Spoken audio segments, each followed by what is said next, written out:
Hey everyone, welcome back to my channel A for Azure. My name is Arvind, and I'm thrilled to have you here with me as we continue to learn about Microsoft Azure.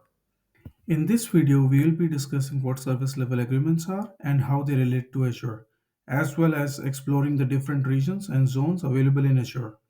Let's get started by defining what service level agreement is. An SLA is a contractual agreement between a service provider and a customer that defines the service level of service expected from the provider.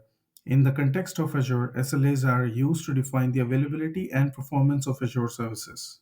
Azure provides SLA for many of its services, including compute, storage, networking, and more. These SLAs define the level of uptime and performance that customers can expect from the service.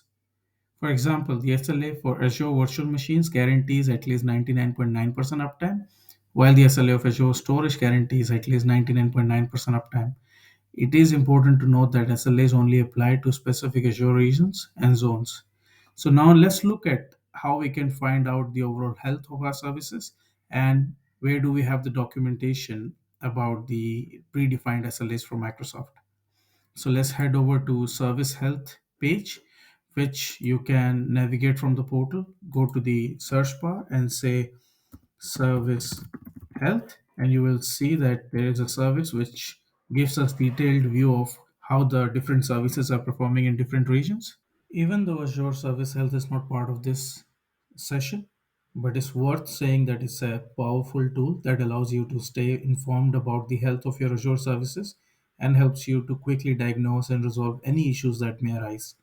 So, moving on with service level agreements, we can see that Microsoft has published a page where they release and publish their latest revisions of service level agreements for online services, where they have published a consolidated document for Azure Dynamics 365, Office 365, and Intune. And we happen to look at how frequently they release. We can see that 1st of May, 1st of April, they have released twice in March, and then February, and so on.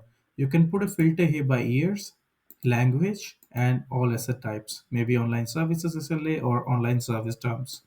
So if we click on download, we can see that it opens a volume licensing document talking about service level agreements for Microsoft Online Services published on May 1st, 2023. If we scroll a little bit down, we can see the catalog of services. And for example, if we happen to see the SLA for virtual machines, we can search by virtual machines and we go down and we will see virtual machines here. And if we look at the SLA for that service, we can see that there is an uptime percentage monthly guarantee, and along with that, there is a service credit. So Microsoft has a service credit backed SLA.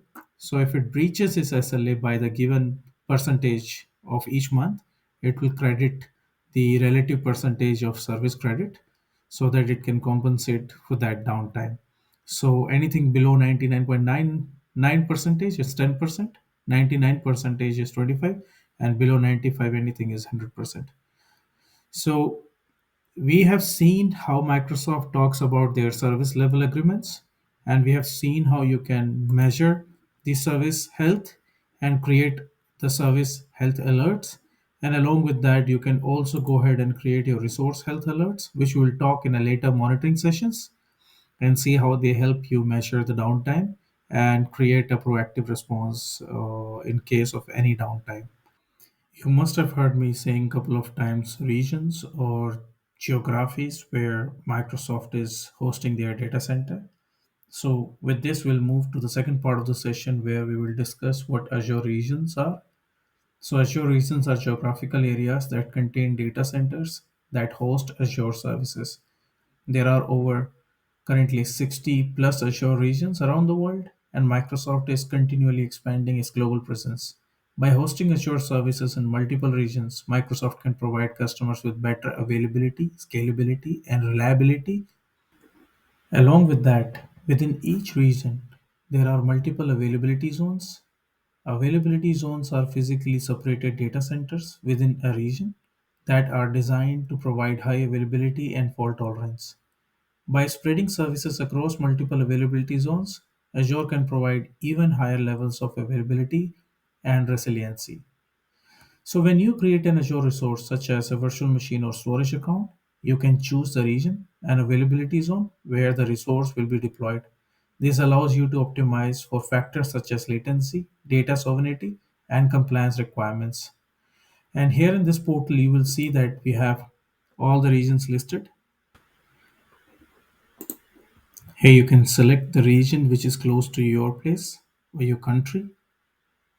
And then along with that, there is another portal from Microsoft, which is on azure.microsoft.com/global infrastructure geographies, where you can see or find which geographical region is close to you.